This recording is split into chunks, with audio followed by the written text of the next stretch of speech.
it's been a long journey, man. You know, I started this thing. I was 12. My brother, a good friend of mine, we call each other brothers. He airbrushed. He started airbrushing, painting pictures on T-shirts. Oh yeah, that was big, especially back in the day. Yeah, man, it was huge. And I would take those shirts to school and sell them, and that was a way to stay out of trouble.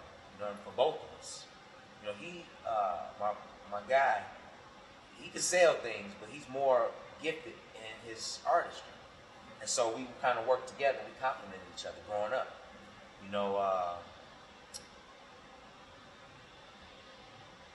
it's been rough, man. To say, and even now, even in this moment, it's still tough. You know, it's never an easy button to push. You know, like the State Farm commercial, you stay safe, and then it's safe. Or like the Staples commercial with a button, an easy button. It's, you know, that's why they can market that like that. And it's entertaining because it's not like, you know, it's so far from reality, right?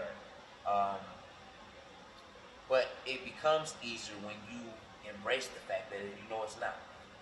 You know what I'm saying? It's like if you know whatever you're doing is going to require a certain amount of effort, when you find yourself having to exert that effort, you should rejoice because you know you're doing it versus, oh, it's hurt, it's tight. You know what I'm saying? Yeah. Complaining. So it's a mindset, man. Entrepreneurship to me is more of a mindset than it is a great idea, business process,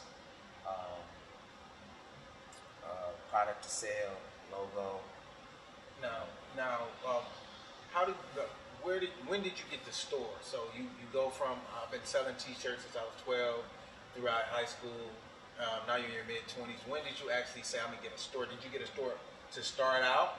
Or did you start selling out the trunk of your car, made some money, get an investor or whatever, then get a store? How did that transition? So we were kids, and one thing I was fortunate is, you know, my guy, Pete Rock, shout out to Pete Rock, he was super dope. You know what I'm saying? And even to this day. And what he did was unique to himself, right? Because he's an artist. And so I had an item that was exclusive, right? I had like an exclusive item or access to, you know, this artist that could produce these exclusive items. And so we started out the basement. You know, out his mom's basement. He would make the shirts and stuff. By the time I graduated high school, we had our first shop on 7 Mile in Ferguson in Detroit. It was a space that we rented. There's a funny story about that space. One of these growing pains, right, or a learning experience. It's a funny story about that space. I had an 88 Cadillac, I believe it was. It's like a Eldorado. It was nice. It was on rims. For me to be that young, the car was kind of dope. You know, so I spent a few grand for it or whatever. Bought it from the lot. It was a real thing. And I have just lost a friend, a very close friend of mine had passed. You know, rest in peace, Kenny T. Rest in peace, Kenny. And we were like brothers for real. We were cool since, you know, elementary school. And so I was in this space where I was working 2 jobs. I was working at the post office, and I was working at the job I grew up working at, the candy store in my neighborhood, Ladies Wholesale. And so I was in this space where I kind of felt, you know, I was grieving, right? It even hurt thinking of it now. And so I'm thinking, like, what can I, you know, I'm working these jobs. I'm working 2 jobs, you know, at 18. I'm not really that happy. You know, I'm making money, but I'm not really that happy.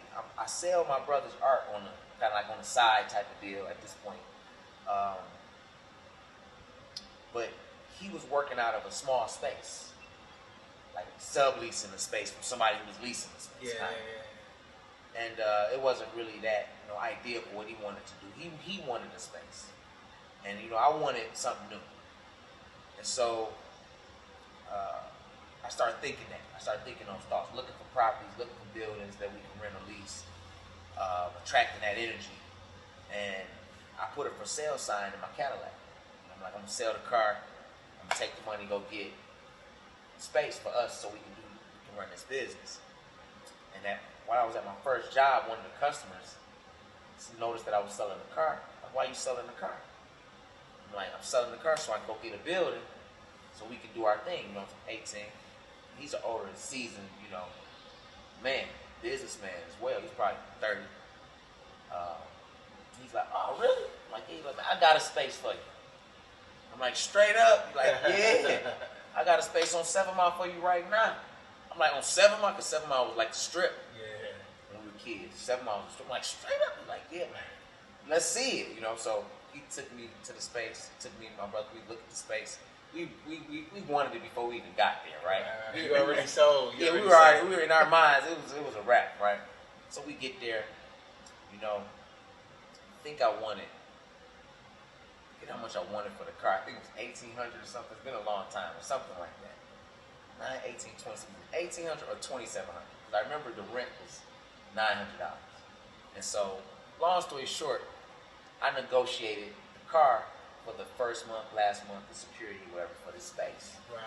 And so now me and bro, we in there. We get, we in there. We got the lease signed. We in there. We fixing it up. We doing our thing. We getting ready to go into business. And about maybe 2 weeks after, week or two after we in there, a guy come to the door. He like, what y'all doing here? Like, we fixing it up. We about to do our business, X, Y, Z. Like, how y'all fixing up my building without me even knowing? Who are y'all? Like, what do you mean? Who are you? We got a lease. We come to find out, the dude that leased us the space was getting evicted out of the space. It was never his building. Right. And in the first place. And he just kind of ran game, on some kids, you know what I'm saying? Pretty much, in essence. And so that's a funny story about that space. Long story short, we ended up renegotiating with the rightful owner and having our first shop together at 7 Mile Ferguson. So I was 18 years old when we had our first official commercial storefront with our own sign on. Thank you for watching. If you would like to see the full video, please subscribe to the YouTube channel at James Hill TV.